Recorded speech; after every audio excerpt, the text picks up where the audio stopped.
me be very honest about marriage, and it's tough to hear this, but it's so. You're going to hear a lot of advice tonight, and it's easy to give advice. It's hard when it hits home. You find that sometimes you'll have rabbis who speak about kids at risk, and they'll teach you how to make sure your kids don't go off the derech, but then they have themselves a kid or do off the derech. And they say, Rabbi, well, all the advice you give everyone, what about yourself? And the answer is, as Chazal tell us, in Chovish Matir Atzmim Beis Hasurim, it's very hard for a prisoner to get himself out of prison. So I can stand here and give you ideas, advice from Chazal, guidance, but sometimes when I'm faced with a challenge in my own marriage, I get stuck. How can I give you advice if in my own marriage I sometimes mess up in the very things that I'm telling you? And the answer is because it's easy to hear advice, but when it becomes very personal, and if you'd only know my husband, if you'd only know my wife, you'd see it doesn't really apply because we're different, we're special. He's unique in a maybe not such a good way. So the best I can tell you is like this. Marriage is something that you have to be always on guard, always vigilant. And the moment you're not vigilant is the moment your marriage begins to dissipate, Chalila. You always have to be on guard, not once a day, but many, many times each day. And understanding that it's tough and understanding that whatever you hear tonight will be helpful and you're going to store it in the back of your mind. But when the time comes and your husband or your wife didn't speak to you nicely or did something that you weren't pleased with, it could be the advice that you hear now is not going to be the first thing that comes to your mind because you're deep in it. So I'm hoping that besides all the advice that we hear, just the idea that you have to be vigilant and you have to be on guard, at least that you should take away from this session. And then if you're on guard, then maybe the little advice that we're able to give you will come and will rescue you or give you hadracha when it's needed. Certainly forcing somebody to take on the chumrah that you have chosen probably won't resonate with your spouse. I want to tell you a little story. I just got a call from a lady, and she had gotten into Breslov Torah, which means she was very besimcha and dancing, and Hashem, Ela, she's all dancing. And she felt that her husband, who's very halacha, just he goes to daven, he does what he needs to do, but is missing the simcha. He's missing the joy. And she makes him crazy with, you're missing the joy, and it's tearing them apart. She says, how can I make him feel the joy? I want him to feel the same joy. And I said, how do you know he's not feeling that joy? Who says that the way you have chosen to be Oved Hashem is the only way? Meaning like this. Obviously, if there are certain things that one side, the husband or wife, tries to grow in, and whether it's Shemir Shabbat or Kashrut, you want your spouse to grow as well. But we all grow in different things. For this man, halacha was his way of serving Hashem, and it wasn't the dancing or the singing. And even worse, the way that she would say it to him, he felt judged. And when you judge somebody, and I'll tell you this for women especially, when you judge men, men don't like it. Because men have egos that sometimes go too far. But it's true. And we don't, right, a little out of hand. Men don't like to feel judged and scrutinized. And you have to be with a lot of chachma to get people to grow. And you have to value that maybe what you're working on now is beautiful and it's working for you. But maybe your man is growing in something different. Maybe he's giving more tzedakah. Maybe he's being careful in his lashon hara, and you can help them grow. You can model it, but just be aware. Number one, don't come off as judgmental because that's the surest way to make sure that they're not going to follow the path that you are choosing. And number two, understand that if you married somebody who is a half-decent person, they're growing in their way, and you have to value how they're growing, not just the way that you feel you need to grow. The real truth is my wife knows that it's important that when we see each other, we're not kvetching and complaining, oh, I'm so tired. I see couples who do that all the time, that their conversations are all about how tired they are.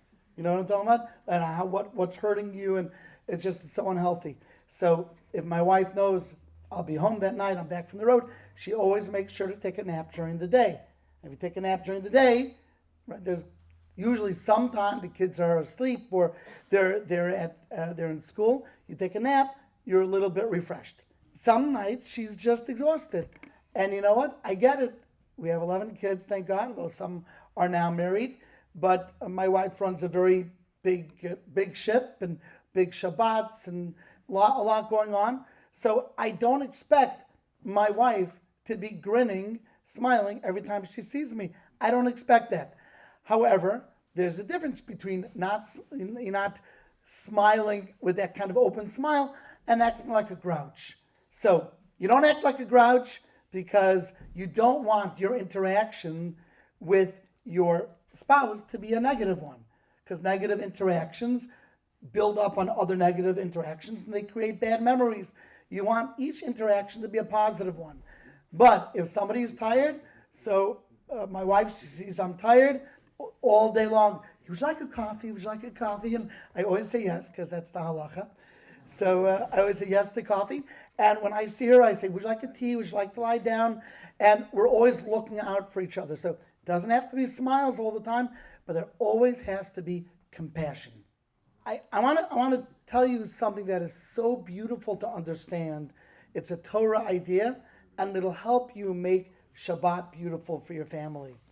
And this is important because I've heard from kids who have gone off the derech that they haven't kept Shabbat in months or years, that they chalila hate Shabbat.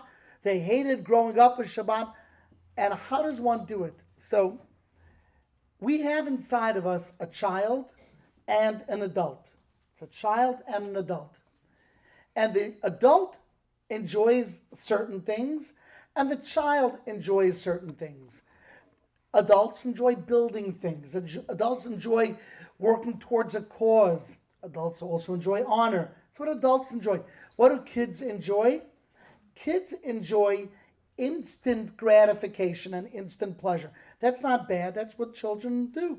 Now, you can't let a child only enjoy instant things, because then he'll eat candy and cake all day and never eat vegetables. So you don't just allow a kid to have instant gratification. But we have inside of us a child, and the child needs to be spoken to, and we can connect the child's enjoyment to all mitzvot, including Shabbat. Let me give you an example. At our Shabbat table, so I'm going to take lunch right before lunch.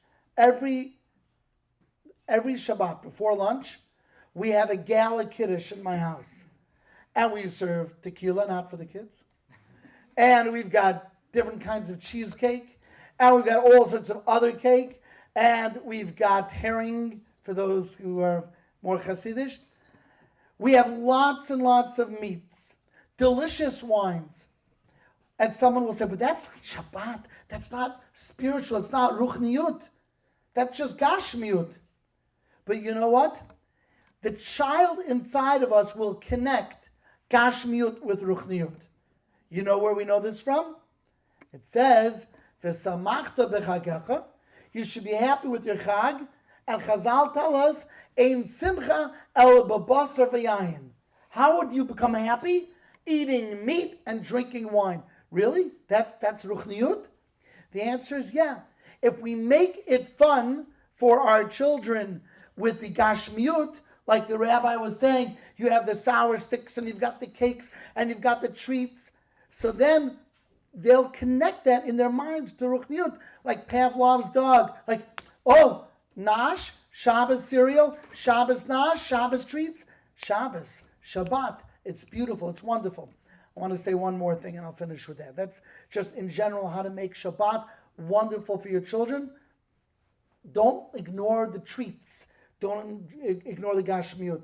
The second thing I'll tell you is we have a custom in our home. Because we have so many people, I want to make sure my kids don't lose out. And I actually saw this by Rabbi Orlowik. Rabbi Orlowik did this. and we've been doing this, and it's so wonderful, which is at the end of every Shabbat meal, I'll stay a few minutes with the guests, and then I'll say to my guests, goodbye. You remember that, right? I say goodbye to all my guests, and all the guests, they were just at my house for Shabbat. All the guests, they stay down and they schmooze, and we put out nash, and I take all the kids up to my bedroom every Friday night, and they all sit on my bed, and we tell stories, and we sing songs, and they make little plays, and they jump up and down, and hours, until I fall asleep in the middle. And it's special time with the parents on Shabbat. So no matter, and I saw Rabbi Orlowik do this at the end of the meal. He goes to the living room. Instead of taking out a chumash or a sefer, he sits on the couch, and the kids run around and do flips and tricks, and they feel like, Shabbat is when I get my parents' attention. My parents are so busy all week. So treats during the actual meal, of course the excitement as well, very much agree, it's got to be exciting, and treats, and you have to enjoy it, and you can't fall asleep in the middle of the meal, and you always have to put in 110% of your heart into the Shabbat. Sometimes I see people doing Kiddush, not Beseder. Take it, I don't care if you could sing or not. Let your voice out. Let people feel, let your kidlach feel that the angels have come. Dance with them in the room during Shalom Aleichem. Like we do that, we dance Shalom Aleichem. We dance in front of the room. Let it be exciting, like it was said. But also at the end of the meal, take some time for your children. If you have younger children, don't be quick to go to sleep. Don't be quick to pick up a newspaper. Don't be quick. Just spend time with your kids, and they're going to connect that also. Koshen zivugon shel adam kikriyas yamsuf. It is as hard for God, it is as hard for Hashem to make a zivug like splitting the sea. So I always used to think that's a strange comparison, because when you make a zivug, when you make a match, you're putting two things together, and when you do kriyat yamsuf, you're splitting two things apart. So usually the mashal and the nimshal, they work together. It's as hard to put two people together as it is to split the sea apart. So it's not referring to the shidduch, but it's referring to the neshama when it was up in Shamayim. It was as hard to split up that one neshama and split them and make them have two different lives with two different tafkidim that did not understand where they're supposed to be heading. It's as hard as it is to split the sea. It's as hard to split one neshama. And of course, splitting the sea wasn't the only miracle, but the miracle was after they left, it got put back together, and the Mitzrayim drowned, and also putting the people back together. So I'm just piggybacking on what you said. The relationship was so tight. It was as hard to split one neshama as it is to split the sea. I don't have a lot to say about this because, first of all, I love my mother-in-law, in case you're watching. I do. I mean it. Okay. I will say two quick things. Essentially, to the mother-in-laws of the world, we've already spoken for the sons.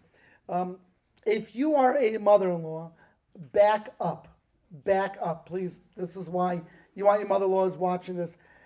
Your job that Hashem gave you was to raise a child to chuppah. The job now changed. It's a different job. It's not the same job. And if we are doing what's supposed to make Hashem happy, what's making Hashem happy now is to take a few steps back and let the couple experience life and mistakes on their own. And yeah, you know better, but that's not your job. And I got a very good chinuch, both from my in-laws and my parents, that as soon as the kids get married, and I mentioned I have a son getting married, Bezrat Hashem, next week, and of course it's hard, and he grew up and we're very close to him. The moment they get married and even really engaged, my wife and I take 10 steps back, and we give them all the space that they need.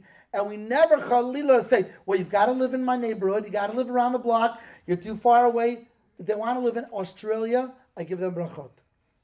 This is them. We enjoyed having our freedom, and if we didn't, we did not enjoy not having our freedom, and we give. So this is for the mother-in-laws out there. Give your kids the space to grow as individuals, human beings. And for the children, please be aware that there is such a thing called an unhealthy relationship and an unhealthy person. You can have a healthy person that has an unhealthy relationship, and you can have a person who the person themselves is unhealthy. And we know as we've grown up and we understand that our parents are not perfect. When we're young, we think our parents are perfect. When we're older, we realize they're like us, they're human beings, and they've struggled their struggles. And some people, even parents, are unhealthy people. They're not healthy. And what we need to do is we need to move away. We need to make sure that that unhealthiness does not smother what must become a healthy relationship between you and your spouse. So don't be upset if a therapist or a Rav says, your parents, they did a great job with you, but they're not healthy people. You need to step away. You need to move away. It's the best thing you could do. The Gemara gives that eitzah as well in Masechet Kiddushin. There are times that you just have to move away and not be there and have the unhealthiness poison what needs to be a healthy relationship. When you got engaged, when you got married, you were attracted to that person. It's not fair to let yourself go after marriage. It's just not fair. If you and that person were in love with each other, with all that entails, it's not just physical attraction, but physical attraction was one of the things. And then now that you've bagged your man, or now that you've gotten the lady, you then let yourself go physically, and now the person is quote unquote stuck with you, even though now, look, I did my best. Unfortunately, I meet too many couples who have that attitude, and it's not a healthy attitude. Whatever it is, of course, we all grow old and we get wrinkly and we lose our hair, but to the best of our ability to look so radically different than we did when we were married, it's not fair to the person. They thought they were marrying something, and it's evolved. It's not fair. Now, you have to understand, having children can change a person and so on. Work can change, but to a degree, okay? I hope I'm not out of place saying this, but I know it's all in your minds. Something like what you got married to. It shouldn't be unrecognizable 2 years later. Right? Nachon? Something, don't let yourselves go. Plus, when you let yourself go, usually it's less healthy, not more healthy. Very, very rarely does a person become more healthy. When you let yourself go, it means you're either putting on weight or you're beginning to not shower like you, or whatever it is. I don't want to say, but you have an achrayut. It's pashut bein adam lachavero, that the person, it's our chiyuv to look a little something like we did for an extended period of time. It shouldn't just, okay, now I'm married, now I don't care anymore. It's not nice. As far as raising children, since I just used up half my time with that, I will tell you that the Chazak organization sponsored a shiur that I gave a few years ago called The 10 Commandments of Raising Extraordinary Children. I believe that Torah Anytime said it is one of the most watched shiurim on Torah Anytime. I want to recommend, if you're raising children, instead of me giving over the shiur now, you should watch a shiur, The 10 Commandments of Raising Extraordinary Children. And especially the first about 20 minutes, we speak about a concept called the showdown.